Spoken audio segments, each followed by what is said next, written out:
¿cómo hacemos nosotros como seres o como sociedad para canalizar tanto dolor y tanto dolor, sobre todo porque vienen con todos estos cambios? ¿Cómo uno hace que esto no sea tan drástico uno personalmente y tratar de dar lo mejor?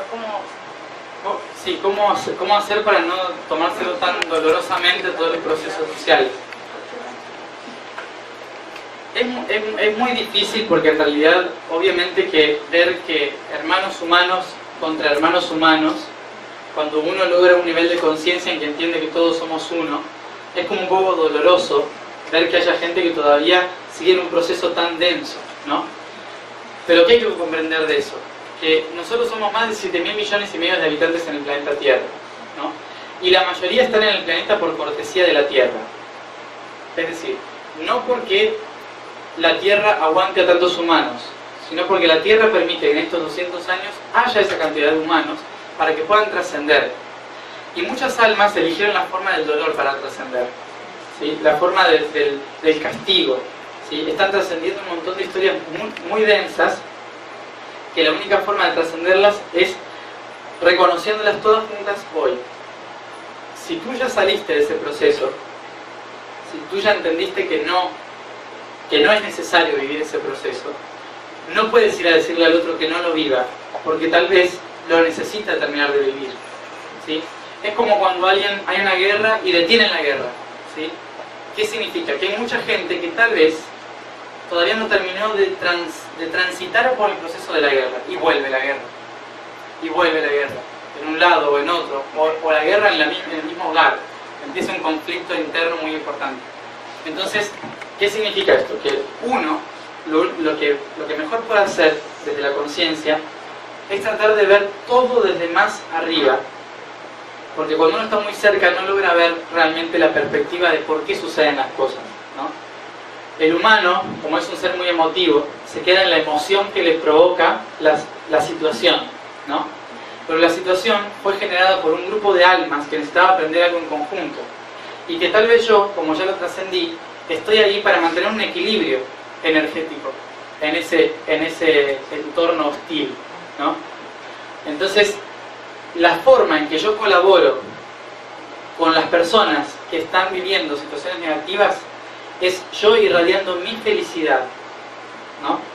Si yo puedo disfrutar al máximo mi felicidad, no egoístamente, ¿no?, sino reflejar esa felicidad y compartir la felicidad que yo siento, esa energía empieza a ser recibida por todos los que están alrededor. Empezar a hacer eso, empezar a vivir desde otra perspectiva, reconociendo que ese proceso es algo que muchas almas necesitan hoy todavía, ¿sí? Y que la única forma que tienes para sostenerlos es ofreciendo tu energía, pero no dándole la energía, sino ofreciéndola, irradiando, mostrando esa irradiación, ¿sí? Entonces empezamos a mantener una frecuencia. Cuantas más personas empiecen a ser felices, reírse, porque se dan cuenta, porque nos empezamos a dar cuenta de que lo que está sucediendo, más allá de una frustración humana, es una trascendencia de un sistema humano, ¿sí? Entonces es empezar a verlo así, no sufrir por el dolor que está sucediendo hoy, sino ponerse alegre por lo que va a generar este cambio, ¿no? Lo que está pasando hoy va a generar un gran cambio. Entonces, no mostrar que lo que está pasando hoy es por un descontento, sino que lo que está pasando hoy es por una necesidad de un cambio que va a surgir. Transmitir esa felicidad mantiene un equilibrio dentro de tanto dolor en los demás.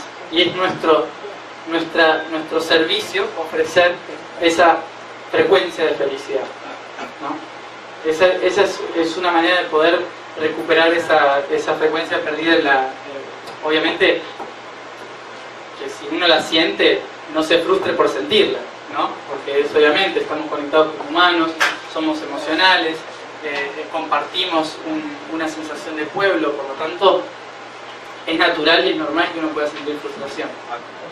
¿Qué es Estados Unidos, no? Este país desde la antigüedad representa la vaca, ¿sí?, en su geografía y en su energía. ¿Qué es la vaca? La vaca no representa solamente un animal que da de comer, sino que la vaca representaba la madre del universo, ¿sí? En los pueblos nórdicos, vikingos, celtas, también arios, los hindúes, ¿sí? Todos los pueblos representaban a la vaca como un animal sagrado. Y un animal sagrado porque decían que su leche era la que daba la vida a la humanidad, ¿sí? Entonces, no sé, era un animal que había dado la vida al universo también. Por eso le interpretaban al universo como la madre divina vaca. Y por eso se llama Vía Láctea, la galaxia. Significa camino de leche. Entonces, la Vía Láctea, que es nuestra galaxia, es un reflejo, ¿sí?, de esa gran vaca. Y esa gran vaca en la Tierra representa Estados Unidos. El toro es Canadá. Está encima. Pero en realidad, más que nada, es esta vaca. ¿Qué es la vaca? Es como, ¿vieron en las profecías que decían 7 vacas flacas, 7 vacas gordas? Bueno, están empezando las vacas flacas, ¿ah? Los 7 años de vacas flacas, podríamos decir. ¿Qué es? La vaca, a su vez, representa, dentro del planeta entero, la tiroides. Y por lo tanto representa un ordenamiento y impulso al crecimiento del cuerpo físico. Representa la voz, y por lo tanto es el país que representa la libertad, el grito de la libertad. Representa la innovación, la renovación educativa, de conciencia tecnológica, conexión con el mundo, internet, podríamos decir internet, fue creado en Suiza, pero la red en general, la globalización, todo surge de acá como algo positivo para la interrelación entre la conciencia y el cuerpo físico. La vaca tenía como propósito dar leche a la humanidad, y esa leche podía ser llamada libertad, república, alimentos, etcétera, etcétera. Pero la vaca, en los últimos tiempos me refiero a los últimos 400 años, lo que hizo fue empezar a dominar territorios que no le correspondían, ¿sí? La vaca se pasó del corral, digamos, ¿no? Y esa vaca que se pasó del corral, lo primero que hizo, que fue terrible, fue arrancarle la cabeza al Padre Sabio, que es el estado de Nuevo México y Arizona, ¿sí? Arrancarle implica que lo compró, muy barato. Entonces México perdió la cabeza. Y cuando México perdió la cabeza, dejó de ser el Padre Sabio para convertirse en un paternalista, ¿sí? Un paternalista machista que controlaba todo. Al perder la cabeza, se lo tragó la vaca, ¿sí? Y por lo tanto, el continente norteamericano perdió la conciencia y se convirtió en consumista, ¿no? Empezó a hacer el consumismo, lo cual tarde o temprano generó lo que podríamos llamar un problema de hipertiroidismo, ¿no? Podríamos interpretar así, que ha generado una obesidad colectiva, ¿no?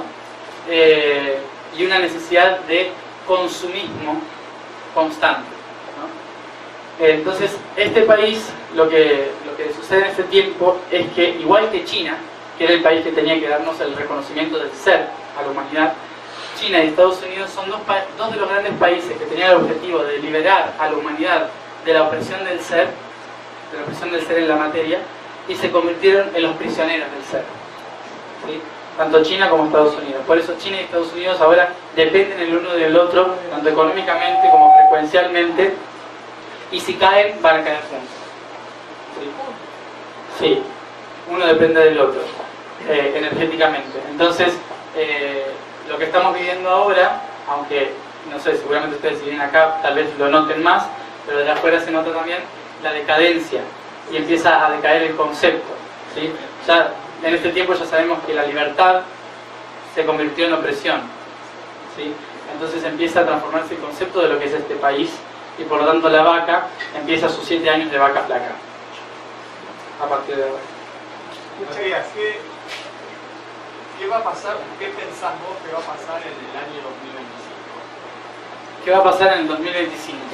Pregunta. Según mis registros,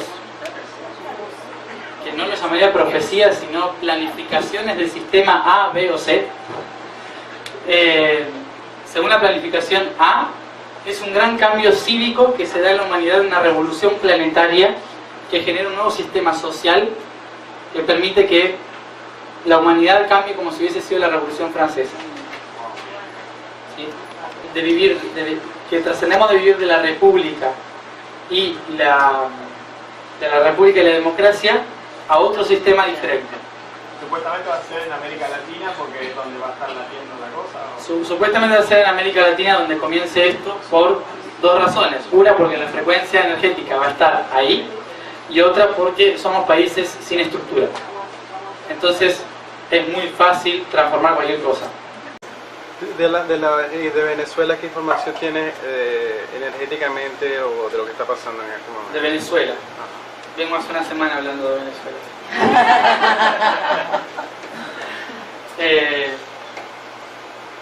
Mira, Venezuela es el país por donde ingresa la frecuencia de la Kundalini del hemisferio norte al hemisferio sur. ¿Sí? Es el punto que representa como país la llama violeta, y por lo tanto es el país que transmuta todo lo que viene del resto del mundo para que entre puro a Sudamérica. Por lo tanto hace que conceptualmente el país, la región en general, sea un meollo de frecuencias densas, ¿sí? Donde siempre se están regenerando las energías una y otra vez. Entonces, en este tiempo que pasa la frecuencia hacia el sur, que pasó ya entre el 2009 al 2012, que pasó por Venezuela, lo que hace la Kundalini es sacar la conciencia a relucir y empezar a demostrar la enfermedad que hay en esa tierra, ¿sí? Entonces lo que empieza a mostrar hacia afuera es que el pueblo, el cuerpo social, que es el pueblo, se empieza a dar cuenta de que tiene que haber un cambio, de que hay un cambio frecuencial que incita a un cambio, ¿no? Pero lo tiene que trascender de esta forma para que realmente se sane el ciclo en Sudamérica, ¿no? Entonces, Venezuela es el punto de purga, es el mayor punto de purga de Sudamérica. Lo que está haciendo, lo que le está pasando hoy a Venezuela es prácticamente un servicio de purificación del continente sudamericano, ¿no? Y yo el otro día, hace unas semanas, escribí también un mensaje para la gente de Venezuela que preguntaba qué hacemos, ¿no? ¿Qué es lo que hay que hacer? Y lo que hay que hacer es muy difícil, humanamente hablando. Lo que hay que hacer es amar el proceso. Es uno de los procesos más difíciles y uno de los aprendizajes más costosos de la Tierra. Amar el proceso de oscuridad que vive un pueblo. ¿Por qué? Porque ese proceso de enfermedad social es el que está llevando a la luz social, ¿sí? Y muchas veces, esto yo lo he repetido tantas veces en Argentina con nuestra Cristi, que muchas veces nosotros criticamos a la persona que está en el gobierno, ¿sí? Pero la persona que está en el gobierno, lo único que está logrando es que el pueblo despierte, ¿sí? Si tal vez hubiese otra persona que se mantiene callada y va haciendo, y va haciendo, y va haciendo, ¿sí? El pueblo sigue siendo, estando sumiso sin darse cuenta, ¿no? Entonces tienen que venir estos cabezaduras, ¿sí? Para que nos hagan reaccionar como pueblo, ¿sí? Entonces, estas personas, saquémosle la cara y veamos que también tienen un alma y un espíritu, ¿sí? Que han decidido un papel. Y su papel es colaborar con el despertar de la conciencia de un pueblo. De esa forma, ¿sí? Cuando yo logro amar el proceso, entonces empiezo a trascender el proceso. Y empiezo a contagiar la trascendencia de esa frecuencia negativa que está sucediendo. Y recordar que lo que está pasando hoy no es culpa de los que están hoy, sino que es todo un proceso histórico que lleva a lo que está hoy. Amar el proceso implica salir del proceso, ¿sí? Porque ya lo aprendí, lo entendí, lo comprendí. Entonces ya no es necesario. Pero frecuencialmente el planeta necesita que en Venezuela, si no hay una revolución social, iba a haber un terremoto, iba a haber lo que sea, que regenerase la energía para que toda Sudamérica empiece a purgar su energía. Es una cuestión frecuencial. Venezuela y Colombia tienen la tarea de transmutación, cambio de frecuencias y irradiación del sol.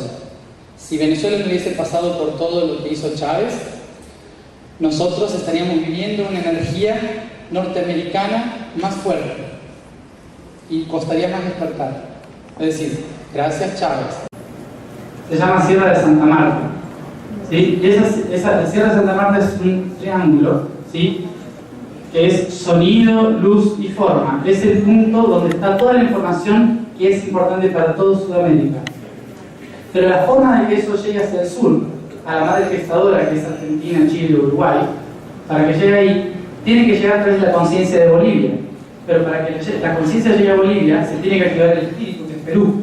Pero para que el espíritu trascienda, tiene que hacer el puente hacia la divinidad del sol, que es Ecuador.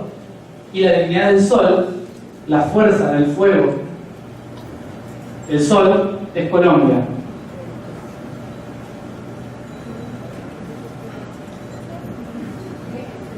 ¿Sí? ¿Lo pueden ver? Bueno, esto que lo habíamos hablado la otra vez también, no es la esvástica nazi, ¿sí?